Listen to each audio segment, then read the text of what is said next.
سرکار نے فرمایا احب الصیام الی اللہ تعالی صیام الداؤد وحب الصلاۃ الی اللہ تعالی صلاۃ الداؤد.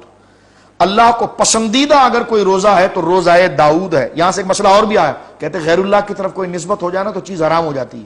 تو میں نے کہا دیکھیں یہاں صلاۃ الداؤد ہے, صلاۃ اللہ نہیں کہا, صیام الداؤد ہے, صیام اللہ نہیں کہا. تو یہاں روزے کی نسبت حضرت داؤد کی طرف ہے. کہنے لگے تو تعارف کے لیے, تو میں نے کہا میں بھی تو یہ کہہ رہا تھا کہ اگر نسبت تعارف ہی کے لیے ہوتی ہے کہ یہ 11ویں شریف ہے, یہ 12ویں شریف ہے, یہ تعارف کی ہے. جو نسبت اللہ کے ساتھ ہے وہ تو تعبدی ہے, وہ تو نسبت ہی نہیں ہو سکتی, وہ تو شرک ہو جائے گا.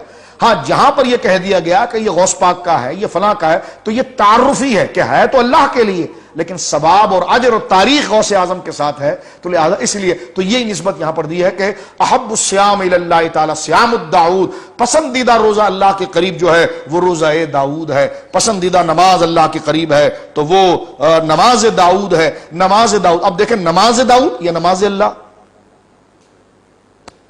کہتے یہ نیازیں تو اللہ کی ہوتی. تو میں نے کہا روزے کس کے ہوتے ہیں؟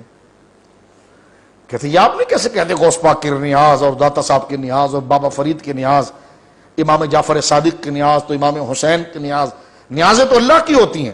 تو میں نے کہا کیوں نمازیں آپ کی ہوتی ہیں پھر؟ معاذ اللہ, نمازیں بھی تو اللہ کی ہوتی ہے نا, روزے بھی اللہ کے ہوتے ہیں. اور یہاں حضور کہہ رہے ہیں روزہ داؤد, داؤد کا روزہ, داؤد کی نماز.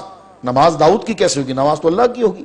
لیکن یہاں پر دیکھیں نسبت سمجھانے کے لیے عرض کر رہا ہوں, یہ نسبت مجازی تعارف انٹروڈکشن کے لیے, تعارف کے لیے.